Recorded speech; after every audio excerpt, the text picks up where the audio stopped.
Nicolai, I want to go to the success of your show and obviously the classic painting, The Scream.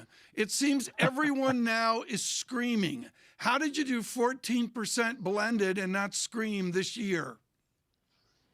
Well, I wouldn't say we're screening, but we are pleased with the results. The fund was up 14.5% last year, and in absolute numbers, it's the second best year we ever had in a 25-year history. I want to talk to you and quiz you closely on the uproar right now on the value of ESG investing. You've had a number of companies that you stepped aside from, and in 9,000 holdings, you say, we're not going to mention who they are, blah, blah, blah. I want you to give us a primer now on the plus, the minus, the pros and cons of ESG.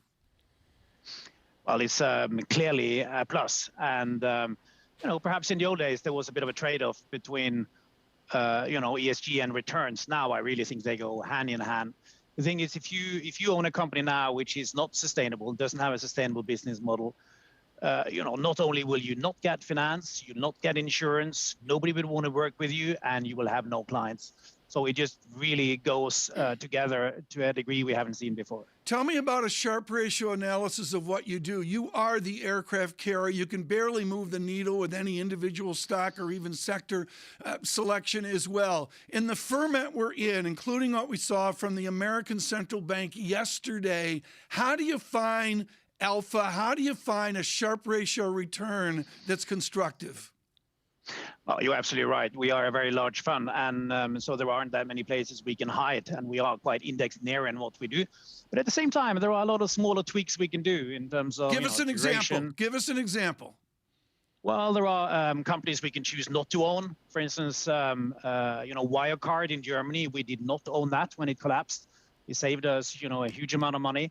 So we can do this negative selection, which has been good for us over the years. So we do have some means. Actually, last year we had access returns of 0.75%, which was like 80 billion Norwegian kroner. So we can do things, even though we are indexed near. Yeah. Lisa, what he just said there is absolutely fundamental to the mathematics of management. It's not what you do.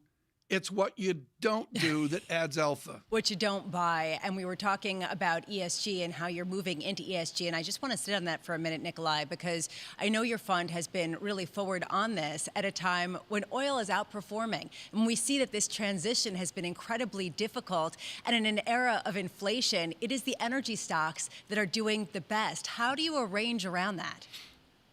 Well, we own the big integrated oil companies, and there are two ways of kind of navigating this territory. You can either sell out of the companies and just run away from the problems, or you can stay in the companies and be a constructive and long-term shareholder and actually help the transition. And that is what we are doing. So we are there. We got clear expectation when it comes to how we want these companies to behave and to do their business, and we own them, and we have made money in this sector. Nicolai, can you add to that portfolio holding in tandem with your expectation that oil will continue to rally, or does that go against sort of the fundamental ethos of the fund?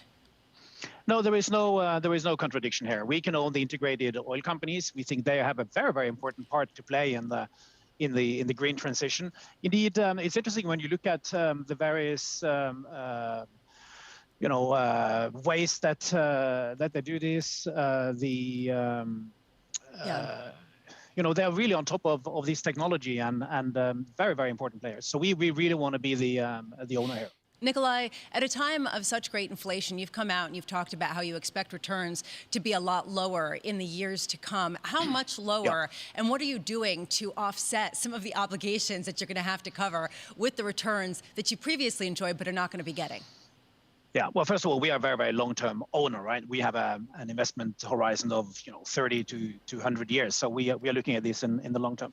But it's clear that we are now starting at a point where interest rates are extremely low.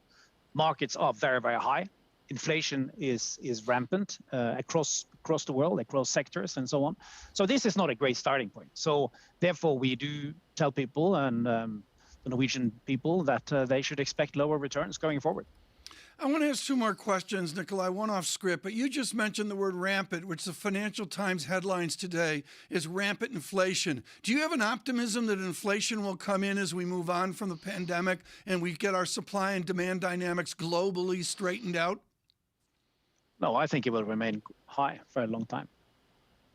One more question, if I may, and this goes to your philanthropy. You're the largest collector of Nordic art, essentially in the world. With your vast wealth that you've garnered, you do have what I'm going to call a Norwegian and Scandinavian perspective.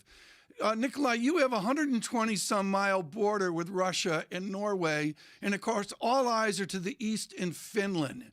What should be the Scandinavian response to the new Russia? Well, hey, that's a tough question. I think that's beyond my level of expertise. I think you should ask, the people in NATO about that, and not me.